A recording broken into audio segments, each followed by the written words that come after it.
In this video I will show you how I turned a perfect chair and battery to garbage.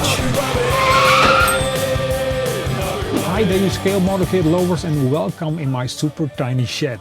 Today I'm going to show you my work on the interior of the Tamiya Morris Mini Cooper and especially on weathering the chair and the homemade 3D printed battery. But also the floor pan and the steering wheel were done. Was it any fun, I hear you ask? Well, go check out yourself quickly. Hobby! There are 6 ejector pin marks on the inside of the floor pan. These are there to remove the sprue from the mold. Sanding them out is no option and filling them with putty is quite hard. That's why a thick primer like Mr. Surfacer 500 helps out to make filling easier. The engine consists of many parts and I decided that it will not be visible. This will save me time because detailing an engine bay adds about 50% of time to the total build time of the car. For those of you who want to detail the engine, Tamiya provided a good base with lots of well molded parts, like the distributor cap, the inlet manifold and the exhaust manifold. The engine can't be left out as the front suspension is attached to it, which holds the front wheels. The rear suspension was glued in place and the engine was married to the chassis with some happy clicks after a bit of persuasion. It's a bit out of place. There it comes. That's better. That sounds good. A bit of glue made the bond final. As if I am an armor modeler, I sprayed the whole engine bay and floor pan in one go. This will all get the same color except for the carpet on the interior. After applying the dark rust color, I blobbed on the Vallejo chipping medium. This looks like I've spat on my model. But when I hit it with my vintage hairdryer to speed up the drying process, it looks much better. I gunned a lighter rust tone on the floor pan after the chipping layer. Then it was ready for some chipping fun using an old toothbrush and tap water. When I dabbed it dry, it looked awesome in my opinion, and I somehow wished I left it this way. But I wanted to try pigments and made a sprinkle jar myself. Unfortunately, the brown iron oxide turned out to be really reddish and a bit too harsh. I tried to remove the pigment while the thinner underneath was still wet and that leads to smearing. Then I tried to compensate this by adding a lighter rust tone straight from the jar. When wiping those pigments off, it looked a bit spotty. Not a big deal, but to be honest, I liked the underside better before the pigment experiment. To unify the colors a bit more, I brushed on some dry pigments without using thinner. I added a bit of wash to the cable lines, but this is just for you guys and gals, as it is never to be seen again. The inside of the floor pan has gotten a micro balloon finish and was sprayed with Tamiya XF19 light grey. I hand painted the stick shift socket with a brush and gave the whole carpet a dirtying up using Vallejo dark grey wash. The bolts of the socket were painted rusty, of course. Mold lines on the exhaust were killed with sanding sponges and the hole in the exhaust tip was drilled out and filed to make it look more realistic. Then this part got the micro balloons treatment too, to make it look like a candy stick. I primed it, sprayed it dark rust brown just as the floor pan and then masked the damper as it has a yellow color originally. Yellow is a typical color that covers badly, but in this case it didn't hurt because it got the chipping treatment too. I used Vallejo rust colors and pigments to rustify it more. The tip of the exhaust was painted black with oil paint and gently blended by using the Uptiling 502 odorless thinner. The exhaust of the Mini Cooper runs through the middle of the floor pan for better weight distribution and it looks sporty too. The real life seats in a Mini have piping on the edges, a small tube-like lining. This isn't molded on the ones in the kit, so I tried gluing on evergreen rods. But you have to be careful with using Tamiya extra thin cement, as this is aggressive and melts the thin rods easily. For a moment I considered so-called silver wire, but this has to be glued using super glue, and that is just not a nice method for this job. So back to square one. And now with more reluctance on using the extra thin cement. It is a bit of fiddling and careful bending and gluing, but I managed to do it. Since my Mini is gonna be in a bad shape, the seats needed some bad treatment too. I made a rip in the upholstery using my hobby knife, and it ended up breaking at the tip because of the force that was needed. But that's no big deal and well worth the result. The seats got sprayed in light grey, mixed 50-50 with thinner.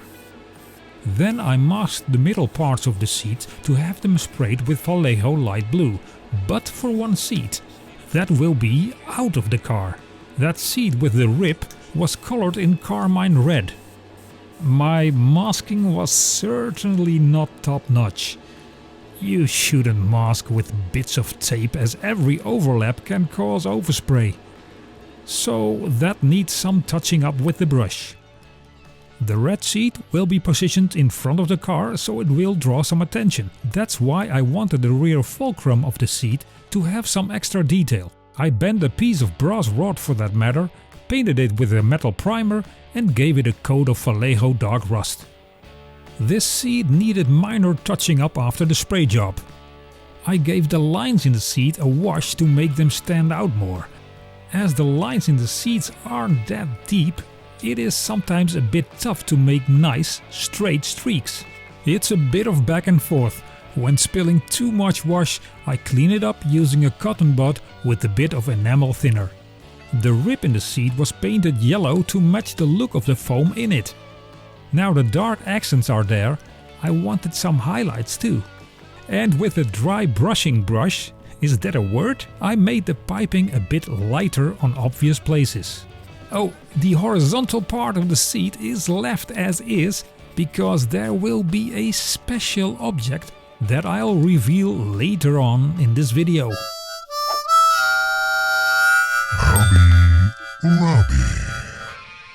The steering wheel is one of those flashy, sporty ones from the 60s, but it is molded with dips, no holes in the spokes. Drilling those out was actually a joy to do, and my favorite drill bit, a 0.3mm one produced by Tamiya, came in handy too. And did you know you can use extra thin cement to melt the burrs? After the Tamiya surface primer, I hit the wheel with chrome, a very nice color by Vallejo.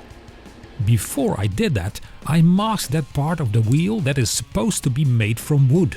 Removing the stiffened masking fluid is a painstaking job. There are several tutorials online for making a realistic wood grain finish. I learned some of all of them and added some of my own knowledge, like adding retarder medium to slow down drying time. This gives me the possibility of wet blending, mixing the colors while they are still wet in order to get a marbled look. It's no rocket science. At first it looks like it's not gonna work, but don't give up just yet, because the magic potion is here to give the result a push you won't believe. Tamiya X26 Clear Orange is the juice you need to tie all the colors together. It ends up looking so good, a honey-like shine makes it the steering wheel to die for. The heart of the real wheel is made of black plastic with a badge on it. But don't use black paint! When using black, you are at the end of the color range. No shadows or depth is possible after that. Are you building a Lotus JPS F1 car? Of course you paint it black. But when you are coloring an interior, for instance, try using Black Grey by Vallejo or NATO Black by Tamiya. Much better. In the middle of the steering heart, a spot was left chrome because an M badge was to go there that I had designed in Illustrator. As the printed sheet is one big decal, I knocked it out with a 3mm hollow pipe. Applying the decal consists of using microscale set and sol, and when it dried I gave it a clear coat. Isn't this just a nice before and after? Hobby Robbie. In this build I want to use 3D props, small items that will give the diorama more visual interest. I came across this nice advertisement from the 50s of an old battery made by Lucas.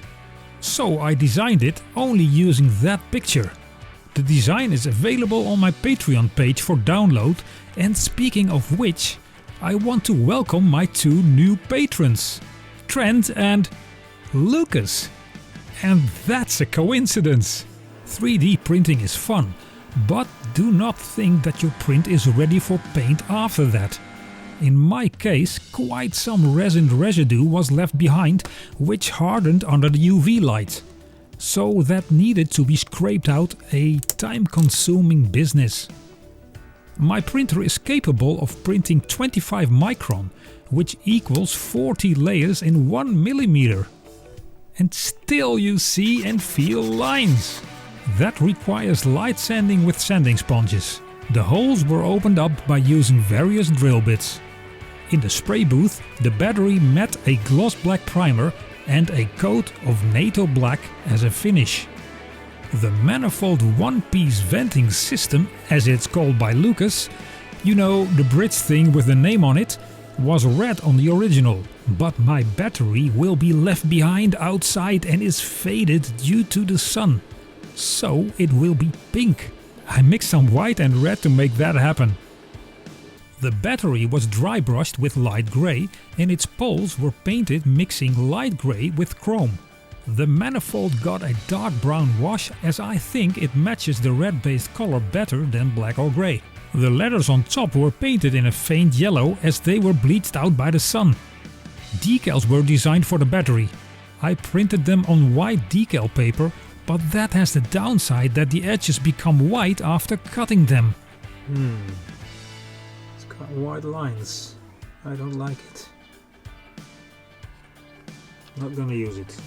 I replaced it 3 times before I was satisfied, and then it still needed correction by brush. Only the best here at Hobby Robbie.